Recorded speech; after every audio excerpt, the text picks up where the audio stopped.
कलकत्ते में ठहरता था सोहनलाल दुगड़ के घर पर। वो कलकत्ता के एक बड़े करोड़पति थे। जब मैं उनके घर पहुंचा, वो मुझे लेने आए, तो उन्होंने पूछा कि आपके साथ कौन है?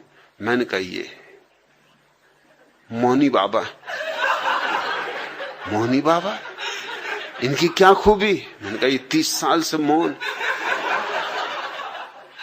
वो एकदम उनके पैरों पर गिरे। वो बेचारे सज्जन जो दुकानदारी करते थे, कपड़ा बेचते थे, और कपड़ा भी कुछ खास नहीं, कटफीस की एक छोटी सी दुकान थी। सोहनलाल दुगड़ जैसा करोड़पति उनके पैरों पर गिरे। सख्चाए भी, मैंने उनको इशारा किया कि सख्शाना मत। अब जब मौनी बाबा बन गए तो अब डरना मत, अभी तो बहुत कुछ होगा, ये तो शुरुआत। जब सोहनलाल दुगड़ तुम्हारे पैर में गिरेंगे तो अभी तुम कलकत्ते के सब मारवाड़ियों को गिरते देखोगे, तुम घबराते क्या? तुम रुको जरा। वो तो इतने घबरा गए कि वो मुझे हाथ से धक्का मारेंगे, भैया ये बात ठीक नहीं।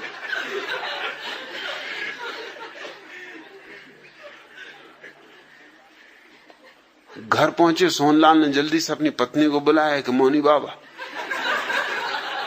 मोहल्ले के लोग इकट्ठे हुए कि मौनी बाबा है, 30 साल से मौन। और मौनी बाबा पे जो गुजर रही वो मैं जानू कि वो रात का वक्त देख रहा है कि कब रात आए कि अपने दिल की मुझसे कहें। जैसी रात आई, दरवाजा जल्दी से बंद करके मेरे पैरों पर गिर पड़े और कहा कि मुझे माफ करो, मुझे ये काम करना ही नहीं, मुझे जाने दो, मैं तो अभी भागे जाता हूं, रात को चुपचाप निकल जाऊंगा। ये क्या झंझट मेरे पीछे लगा दी? इतने इतने बड़े लोग जिनके घर मुझे अगर मिलने भी जाना होता तो कोई मिलने नहीं देता, चपरासी भीतर नहीं घुसने देता। और मेरे पैर पर गिरते तो मुझको बड़ा संकोच लगता है। और स्त्रियां, उनकी सुंदर से सुंदर स्त्रियां मेरे पैर छू रही, ये क्या करवा रहे हो आप? उनका मैं कुछ नहीं करवा रहा हूं, ये मैं तुमको बता रहा हूं कि कैसी कैसी बेवकूफियां इस देश में। तुम भी उन्हीं बेवकूफों में हो जिसकी तुम 20 साल से पूजा कर रहे हो, और तुम तो अभी सिर्फ 5-6 घंटे ही मौन रहे हो। ये चमत्कार, अभी तुम 3 दिन रुको तो अभी तुम देखना इलाज शुरू हो जाएंगे, बीमारियां ठीक होने लगेंगी। अरे उनका आप क्या कह रहे हैं? मुझ में कोई चमत्कार नहीं, कोई शक्ति नहीं। तुम, मैंने कहा फिक्र ही मत करो, सब आ जाएगा। मौन भर रहो और दिन भर रहो मौन, मगर दिन में बोलना मत, और मुझको धक्के वगैरह भी मत मानना, क्योंकि लोगों को शक पैदा हो जाएगा कि बात क्या है। तुम तो अपने आंखें बंद कर लिया, अगर बिल्कुल सहने के बाहर हो जाए, आंख बंद कर लिया, अपने भीतर ही भीतर नमोकार मंत्र पढ़ने लगे कि होने तो जो हो रहा। 3 दिन में तो उनकी डुंडी पिट गई, अखबारों में फोटो आ गए। रात को मुझे फोटो दिखाएं कि क्या करवा रहे हो। अगर मेरे घर पता चल गया, अगर मेरी पत्नी बच्चों को पता चल गया, तो तुम तो मेरा घर लौटना तंग बंद कर दोगे। ये अखबार अगर वहां पहुंच गए तो मेरी मुसीबत हो जाएगी, और फिर मेरी दुकान की भी तो सोचो। और इधर मैं कटफीस खरीदने आया हूं, तुम नाहक रास्ते में मिल गए। अब मैं कटफीस कहां खरीदूंगा? ये कलकत्ते का बाजार तो खत्म, क्योंकि जिनके आस में कटफीस खरीदता था वो लोग भी मेरे पैर छू रहे हैं, और कई तो मुझे गौर से देखते भी हैं कि शक्ल कुछ पहचानी मालूम होती। 1-2 आदमियों ने प्रश्न भी किया कि 30 साल से मौन है, इस शक्ल कुछ पहचानी मालूम होती।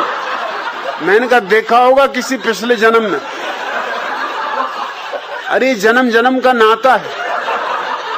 उन्होंने कहा ये बात ठीक, ये कोई साधारण साधक है जो जन्मों से साधना कर रहे हैं, कई बार तुम मिले होगे पिछले जन्मों में, इसलिए शक्ल पहचानी लगती। कहा लगती तो पहचानी सी शक्ल, मतलब कहीं देखा है, और ऐसा भी नहीं लगता कि पिछले जन्म में देखा, इसी जन्म में देखा है।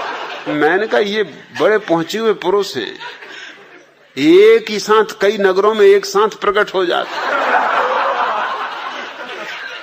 वो मुझे हुद्दे मारे कि मत ऐसी बातें कहो।